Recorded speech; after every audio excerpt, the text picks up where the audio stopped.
Mi intervención es la última, así que yo solo voy a, para quienes no conocen, hacer una breve introducción de quiénes nos están acompañando, quién me están acompañando a presentar este libro y quizá las razones de por qué nos están acompañando. Yo invité a Iván Gaxiola y a mi exdirectora de tesis y asesora de mi investigación, que parte de este libro que hice es un reflejo, ¿no?, de una investigación que hice 10 años, la doctora Lorela Castorena, y quisimos hacer aquí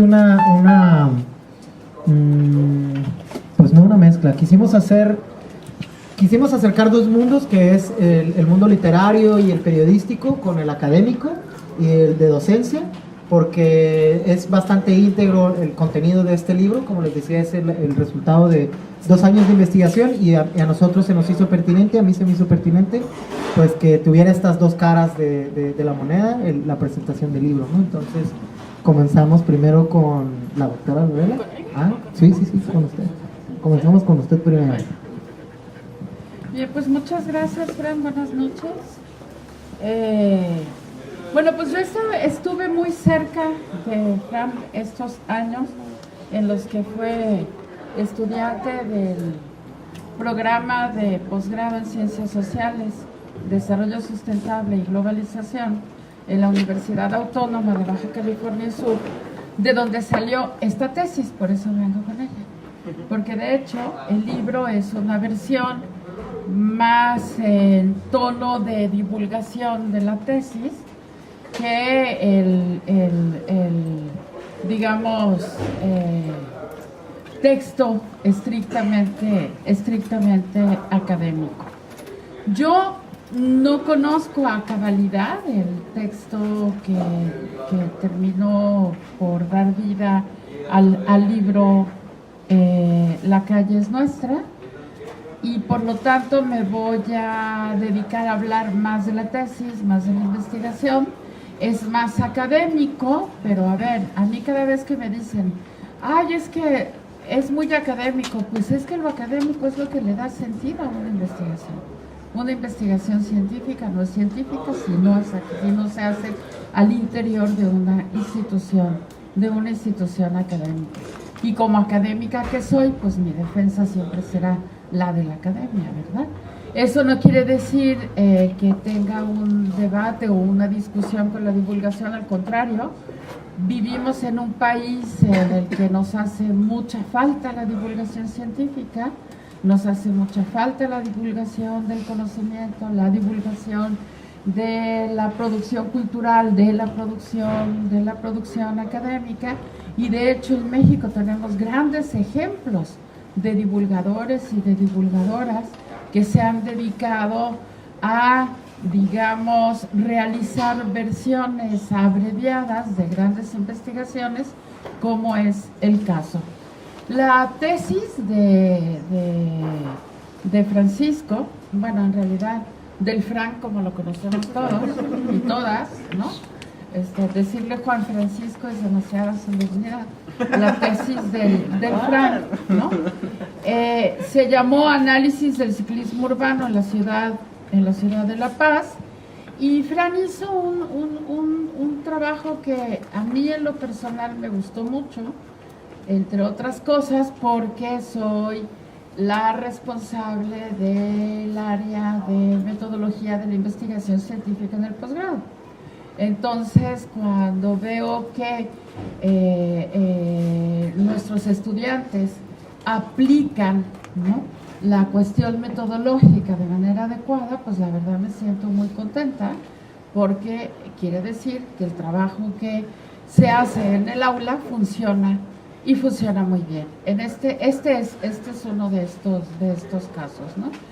Yo diría que una de las grandes aportaciones que hace Frank al análisis del ciclismo urbano en México es y lo voy a decir en México porque su trabajo es muy original. De hecho, hay muy poca investigación sobre el ciclismo urbano en el mundo hispanoparlante en general, ¿no?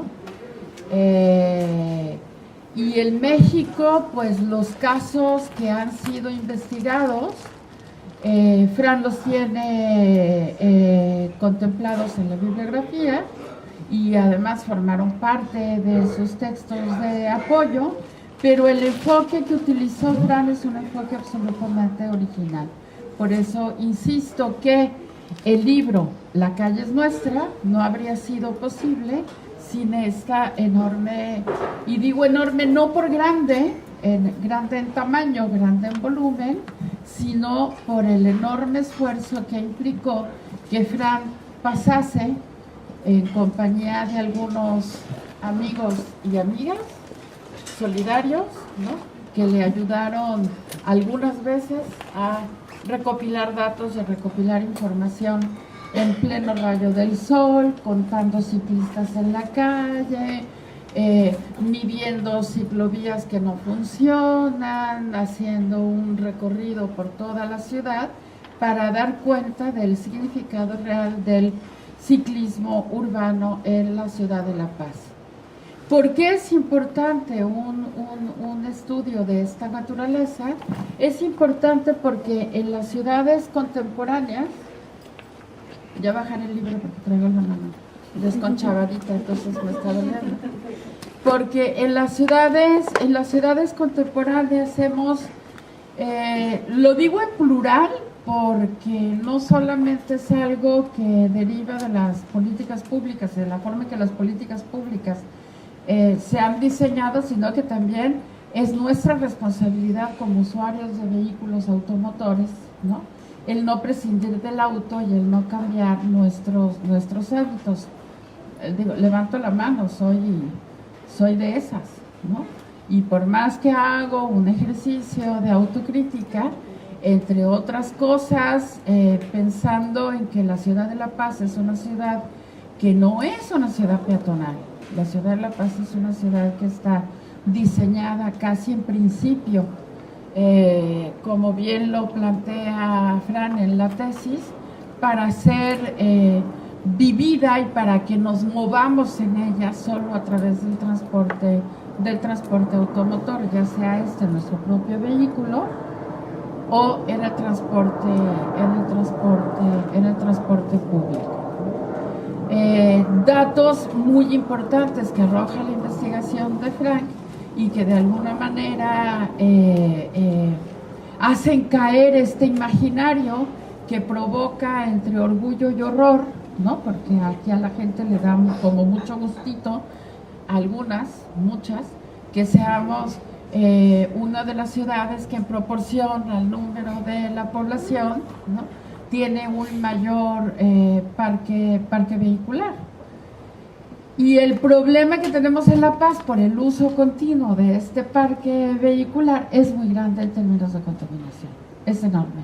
No lo vemos porque no lo queremos ver, ¿no? Pensamos que una ciudad asolada por el tráfico solo es una ciudad como la Ciudad de México, que tiene el mismo problema que tenemos nosotros en dimensiones mayores, y pensamos que como la contaminación mayor ocurre solo en grandes concentraciones como las de la Ciudad de México o la Ciudad de Guadalajara o la Ciudad de Monterrey u otras ciudades más grandes que la Ciudad de La Paz, la nuestra está exenta de contaminación, y no es así, Este es otro de los grandes hallazgos de la investigación de Frank, no solamente el problema provocado por el transporte automotor, sino la enorme contaminación y el aporte que el uso del transporte hace al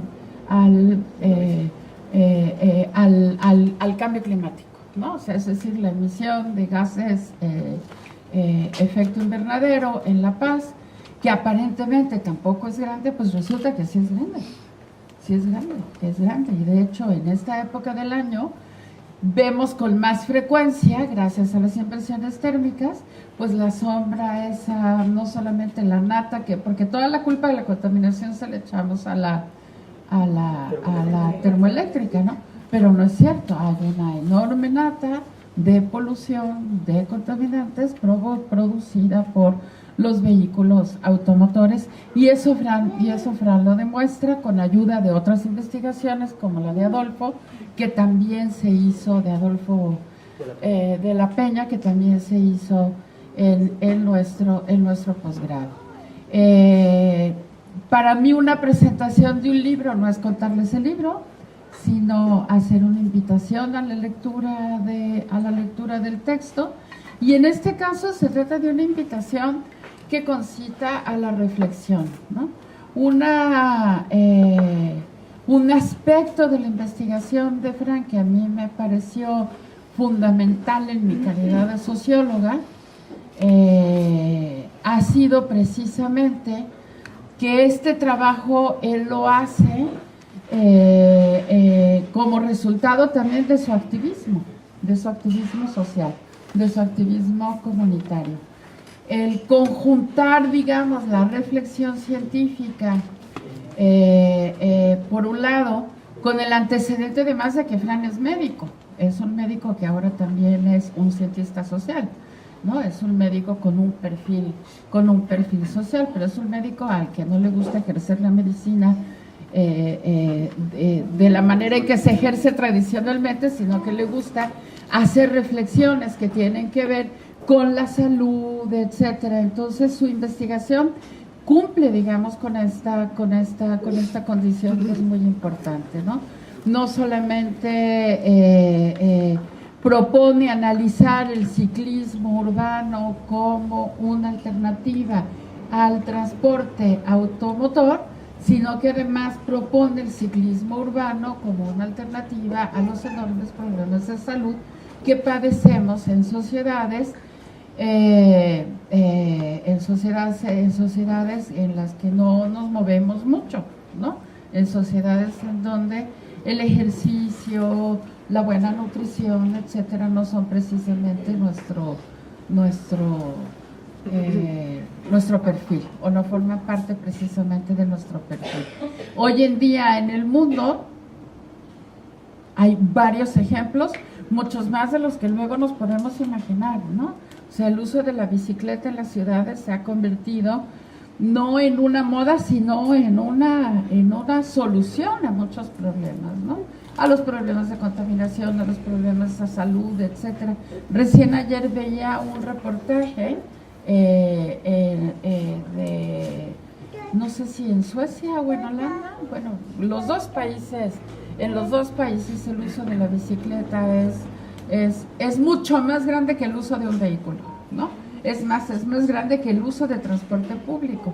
Por ejemplo, en Ámsterdam prácticamente ya no hay transporte público. O sea, la bicicleta ha sustituido, ¿no? Ha sustituido de manera no total, pero sí de manera mayoritaria la movilidad urbana, ¿no? De hecho, una amiga mía que acaba de regresar de vacaciones me decía, en Ámsterdam se pasa una cosa horrible, perdón porque no le bajé el volumen en mi teléfono. En Ámsterdam pasa una cosa horrible, me dice, los ciclistas manejan muy rápido y hasta parece que te van a atropellar. Y yo le dije, pero ¿cómo puedes decir que es horrible? Le digo, qué bueno que haya un lugar en donde te tienes que cuidar de los ciclistas y no de los coches, ¿no? No sé si es una exageración de mi amiga y no sé si mi respuesta sea la correcta, pero me gustó mucho la imagen para traerla a esta presentación. Ojalá que la propuesta de Frank, su activismo, ¿no? y su carrera política que recién comienza, pues dé como fruto el hecho de que se pueda realmente incidir no solamente a nivel de política pública para que los caminos por los cuales circulamos en bicicleta sean mejores, sino también para que poco a poco vayamos cambiando nuestra forma de movernos, nuestra forma de transportarnos en la ciudad, ¿no? Van a encontrar esto y muchas más cosas en este texto, y pues es una invitación a su lectura, ¿no? Pues muchas gracias.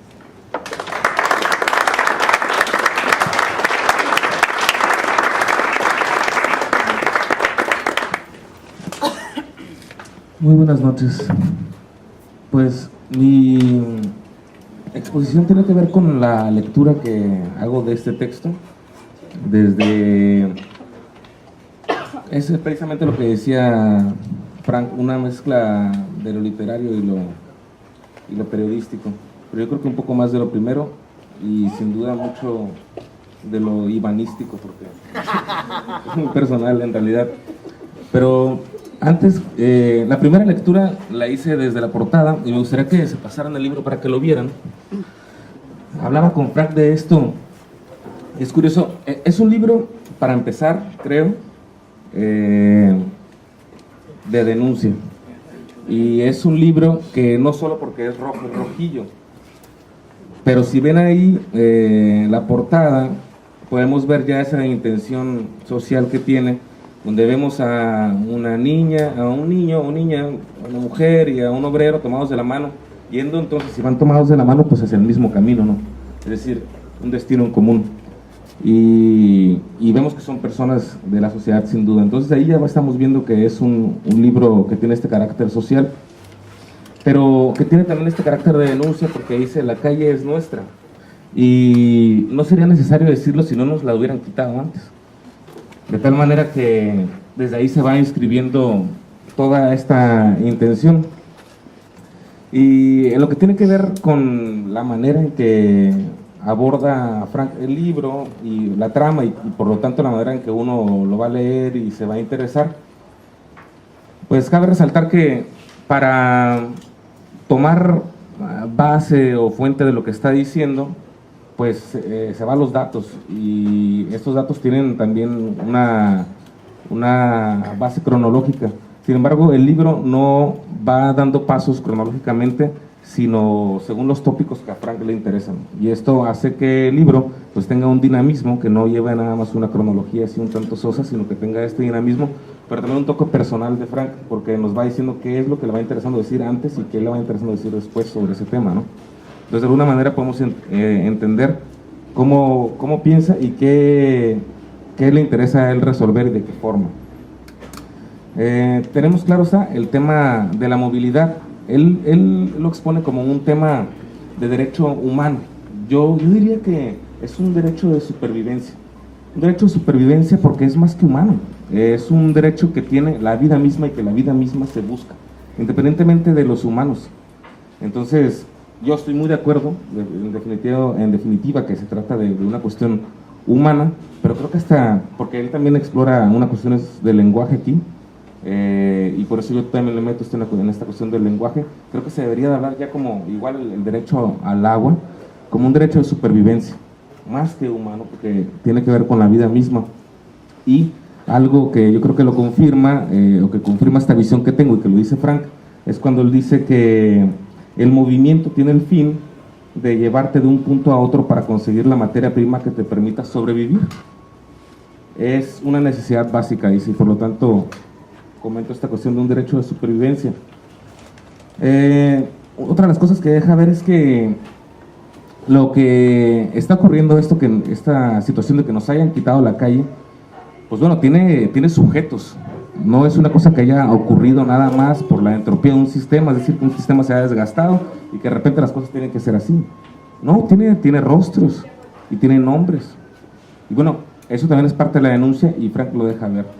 Que no debemos quedarnos con esa idea, y si no tenemos esa idea, o sea, la idea de que es una cosa que está ocurriendo nada más porque sí, pues entonces nos lleva al siguiente paso, que es una de las propuestas que él tiene, que es la participación.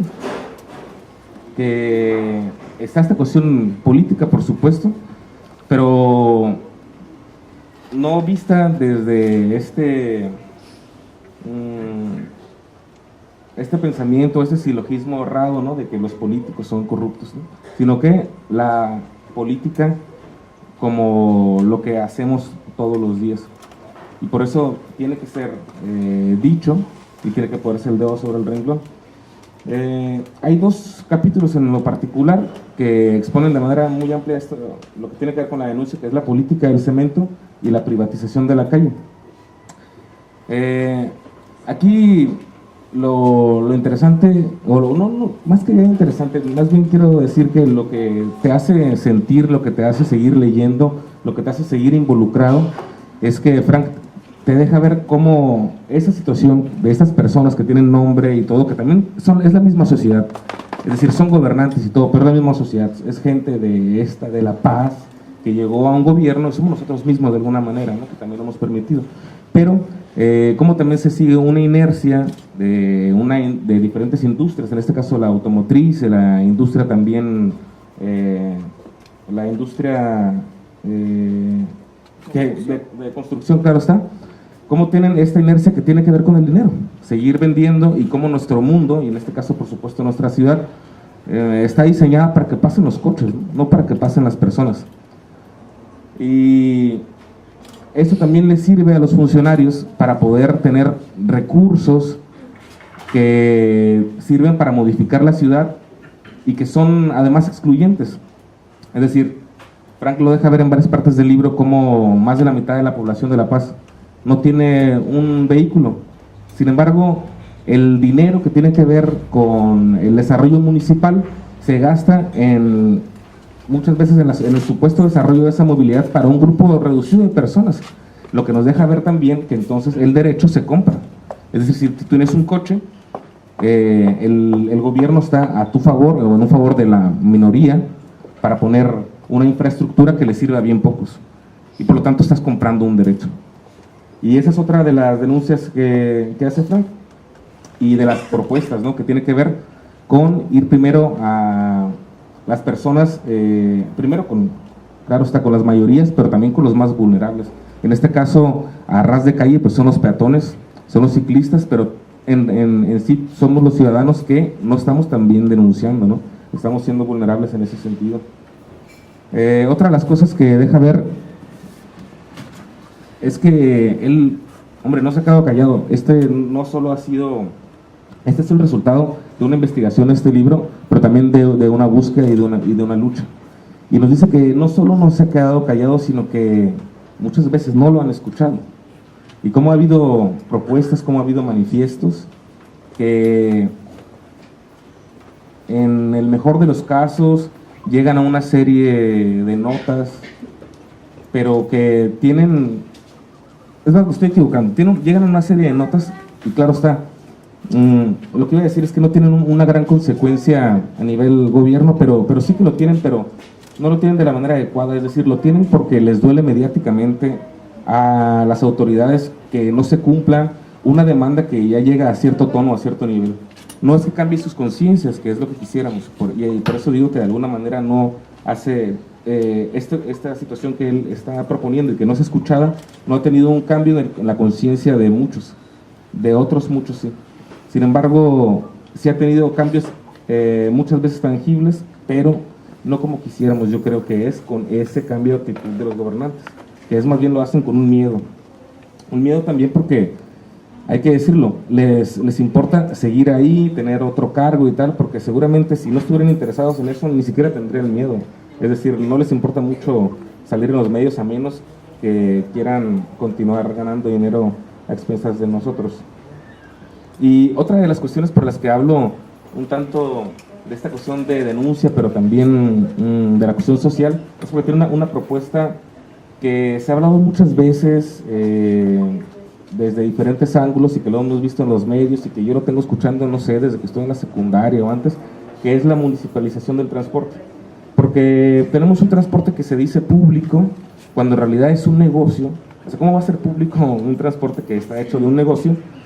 Y donde las personas, los usuarios, son tratados como una masa que no piense que tiene que ser llevada de un lugar a otro, sin importar cómo llegue y sin importar más que cuánto pague, únicamente. Entonces, toca este punto que seguramente se va a seguir tratando, lo vamos a seguir escuchando en los medios. Yo creo, incluso, quizá no lo más polémico, pero sí lo que pueda generar más polémica en un rango inmediato, es decir, más bien en un lapso inmediato. Seguramente esta cuestión de la municipalización, quién sabe si le vas a seguir a eso, pero es algo muy interesante. Y también habla, otra de las cosas que tiene que ver con, digamos, esta institucionalización de la prevención vial, de la creación de un colegio que verifique, ratifique y proponga obras públicas gubernamentales. Es decir, estamos viendo aquí que no solo es una denuncia, sino también una serie de propuestas, y por lo tanto, como decía yo a un inicio, que tiene que ver cómo trama las cosas Frank, también nos deja ver cómo piensa, es decir, no nada más habla, sino que dice cómo se pueden hacer las cosas. Y también hay una lista de deseos, creo yo. Primero, que disminuya esta población motorizada. Claro que esto conlleva un montón de cosas. Si disminuye esa población motorizada, pues tenemos un enfoque presupuestal distinto y por lo tanto un desarrollo urbano también diferente. Es decir, este deseo tiene otros deseos más pequeños ahí, es una matrushka de deseos. Y luego, una de las cosas interesantes de esto es, pues bueno, que el contacto, ¿qué provocaría esto, no? Que el contacto entre las personas que ofrece esta movilidad no motorizada rompa los estigmas de las clases sociales. Por eso también habla de esta cuestión de denuncia, pero social es muy interesante. Porque entre más nos veamos el rostro con esta velocidad más reducida y estos espacios más reducidos en lo que tiene que ver con el transporte público, con las bicicletas, con caminar, entonces estamos humanizándolos más, porque hemos dejado de ser humanos en cierta medida, porque vamos en estas pequeñas naves por la calle, en un sitio que es como no salir de tu casa, no tener contacto con los demás, no les ves el rostro y sientes una inseguridad que es irreal. Vas ahí en esa inseguridad irreal en la que los demás, o sea, si los atropellas y tal, a ti no te va a pasar nada. Y aunque no vayas conscientemente pensando de manera inconsciente, si cuando avientas el carro lo haces por eso, porque si vas en una bicicleta no la vas a entrar la bicicleta en un carro. Entonces creo que eso es una prueba.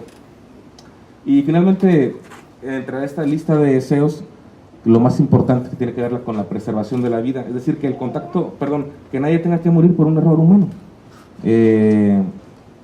Este desarrollo de una movilidad correcta, por supuesto, tiene que ver con políticas y tiene que ver con esta visión de, bueno, a lo que no había dicho, esta visión se tiene que ver con cero siniestros viales. ¿Por qué comentaba esto del derecho de supervivencia y cómo las palabras son muy importantes? Decía Frank, y algo que creo que deja ver ahí la perspicacia que tiene en esta búsqueda, que hay que cambiar lo de accidentes viales, esa percepción de accidentes viales por siniestros viales, porque realmente un accidente es algo inesperado y un siniestro vial, que es lo que pasa realmente todos los días, pues es prevenible, es completamente prevenible. Entonces, este cambio de lenguaje también es un cambio del entendimiento de las cosas y por lo tanto un cambio de cultura y un cambio en la persona. Y bueno, eso me parece un movimiento estratégico inteligente. Y cierro con precisamente una frase que viene al final del libro, que es de Liliana Gutiérrez Mariscal, y que yo antes de llegar a esa parte, yo ya había sentido eso, por eso digo que coincido con esto, ¿no? Y que coincide con lo que había dicho desde el principio.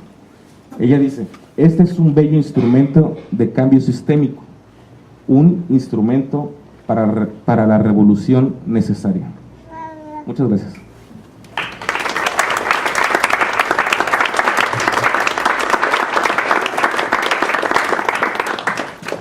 Pues yo sí les voy a arruinar el libro. Lo que ustedes van a encontrar en esta primera edición, porque lo hemos charlado ahí Sandino y yo, ¿no? Que quizá haya la necesidad de hacer una segunda edición. Hay cosas que yo, discutiendo con quien originalmente pensamos en esta idea, que era Rodrigo Cornejo, que no está presente, pensábamos discutimos algunos temas que quizá vale la pena en una segunda edición ponerlos, ¿no? Los sacrificamos, no recuerdo bien por qué, pero en este libro van a encontrar el choque de dos mundos, ¿no? Por un lado van a encontrar una proyección desde hace decenas de años, ¿no? Una proyección desde el marxismo, donde Karl Marx, en una manera yo lo sinteticé de una manera muy vulgar, habla de la acumulación originaria. Él menciona que en la época, ¿no? del feudalismo, pues las personas que tenían las tierras y quienes las labraban, pues tenían que rendirle cierto tributo, ¿no? Y tenían que pagar, digamos, en esta época, una renta por el simple hecho de pisar ese suelo, ¿no? Entonces los hijos de estas personas que nacen y que son condes y que son virreyes y que son reyes y que nunca han trabajado esa tierra y que nunca se han ensuciado las manos, que nunca se han sacado ampollas, pues ellos siguen cobrando ese tributo. Y David Harvey, que es otro teórico que yo retomo y que yo planteo en este libro, pues a nivel contemporáneo proyecta esta idea de Marx de hace varias decenas de años, lo proyecta como la privatización por despojo, ¿no? ¿Qué entendemos con la privatización por despojo? Pues en el espacio público, que es la calle, que vaya la redundancia, la calle se supone que es un espacio público que nos pertenece a todos, que cualquiera pudiéramos usarla, pues actualmente está siendo privatizada, ¿no? Y esto yo no lo planteo en el libro como una teoría, ¿no?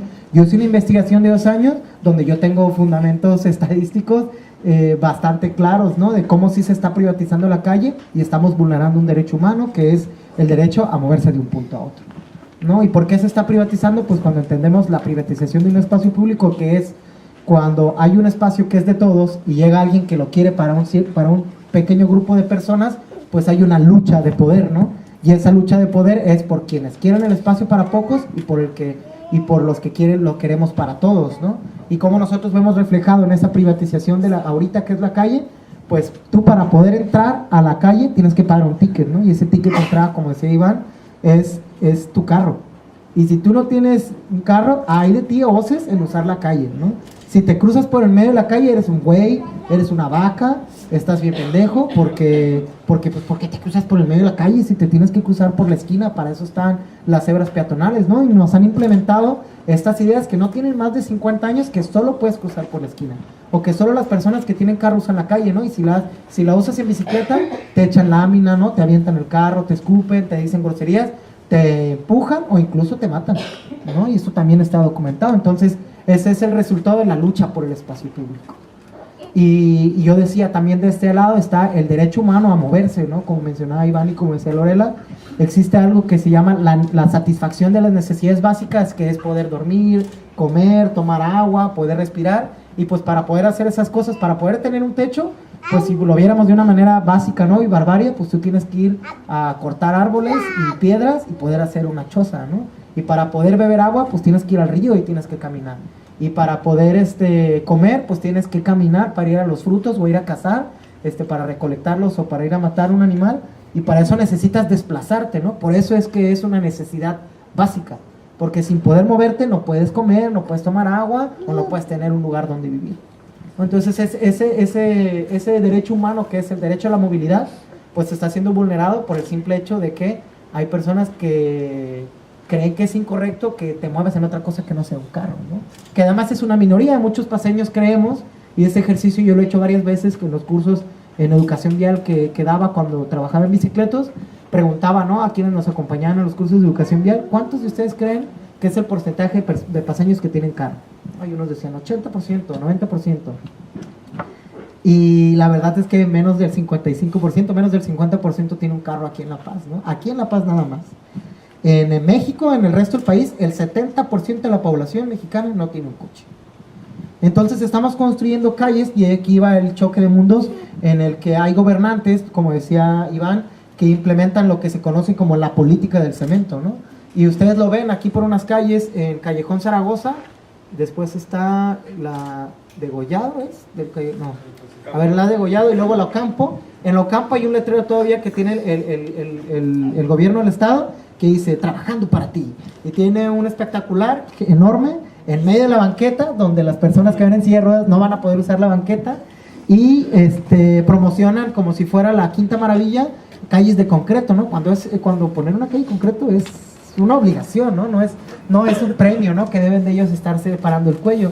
Entonces ven esta clase política, ven el hecho de hacer calles de concreto como una forma de autocomplacencia, ¿no? Como de hacer, como dice mi papá, el culto a la personalidad, ¿no? Aplaudir y abrir calles y cortar el listón y seguir promoviendo un modo de desarrollo urbano en el que se privilegia a muy pocos y en el que se vulnera el derecho de muchos o de la totalidad. Incluso los que tienen carros, su derecho también está vulnerado, porque se hacen calles solo para tomar fotos y no para que nos desplacemos, ¿no? Que al final eso es lo que todos queremos. Y este libro no habla de que está mal tener un carro, ¿no? No hace un juicio de valor de que si te mueves en carro eres malo, ¿no? Sino de que tenemos instituciones negligentes que se resisten a pensar en otro modelo de desarrollar la ciudad, que es más barato, es más económico, es más incluyente, toma más tiempo, es verdad, pero lo digo al principio, no es más económico, que es lo que siempre les duele, no, es que no hay dinero, ¿no? Cuando todos sabemos que en realidad es una mala administración. Y yo planteo en muchos de los cierres de los capítulos una pregunta que es bastante válida, ¿no? ¿Qué haces cuando trabajas por años con las instituciones, tratas de cambiar su conciencia, haces trabajo comunitario, ¿no? Trabajo de base en los barrios, y también tratas de generar una cultura de calle?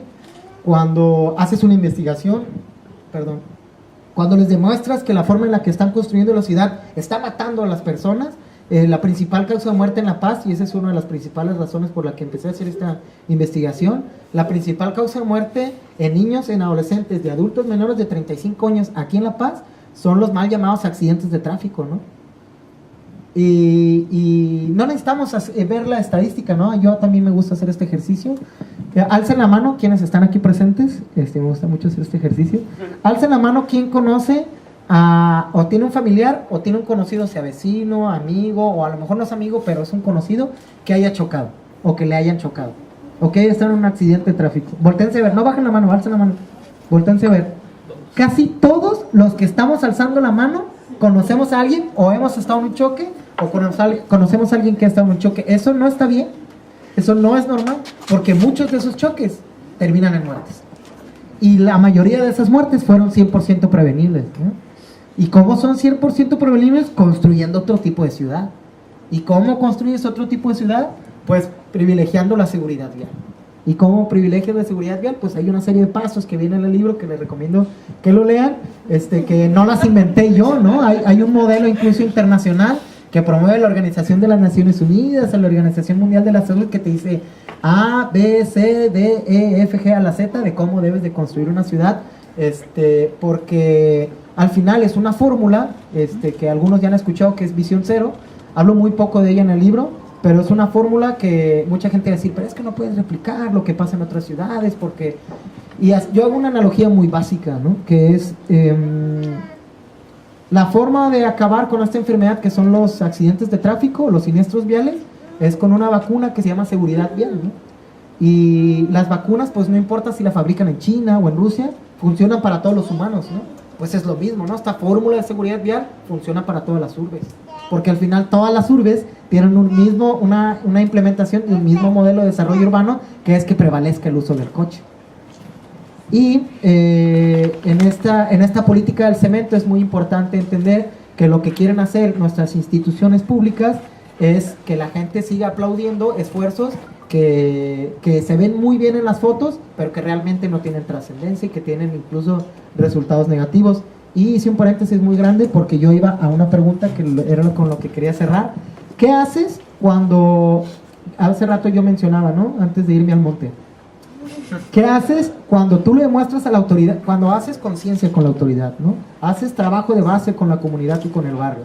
Cuando haces el trabajo de las instituciones de cierta manera paternalista, les dices dónde está el problema, cómo se causó el problema, cómo puedes resolverlo, de dónde puedes bajar recursos para resolverlo, y la misma autoridad no quiere tomar cartas en el asunto. Cuando le dices, puedes hacerlo de la A a la Z de esta forma.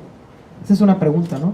Y la otra que yo planteo en el libro es, ¿qué haces cuando la autoridad no te abre la puerta para tener el diálogo?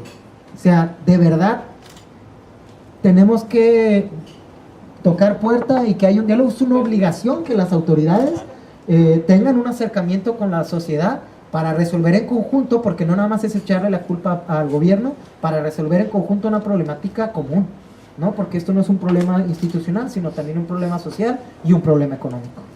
Entonces se plantea esa pregunta, y como decía Lorela, yo ahorita estoy comenzando una carrera política con un grupo de personas. Yo soy el vocero de un grupo de personas, de académicos, de investigadores, de docentes, de madres de familia, de vecinos que no estamos conformes con lo que está pasando en la ciudad, y queremos de cierta manera que haya una representatividad que no hemos podido lograr en décadas, ¿no? Y para mí esa es una de las muchas formas que podemos hacer para responder esta pregunta, ¿no? Si la persona que tiene que hacer el trabajo, tú le estás diciendo cómo hacerlo, sabes cómo hacerlo y no lo quiere hacer, pues yo planteo esa pregunta, ¿no? ¿Será necesario quitarla de esa silla y poner al que sí sabe? ¿Ponerse uno?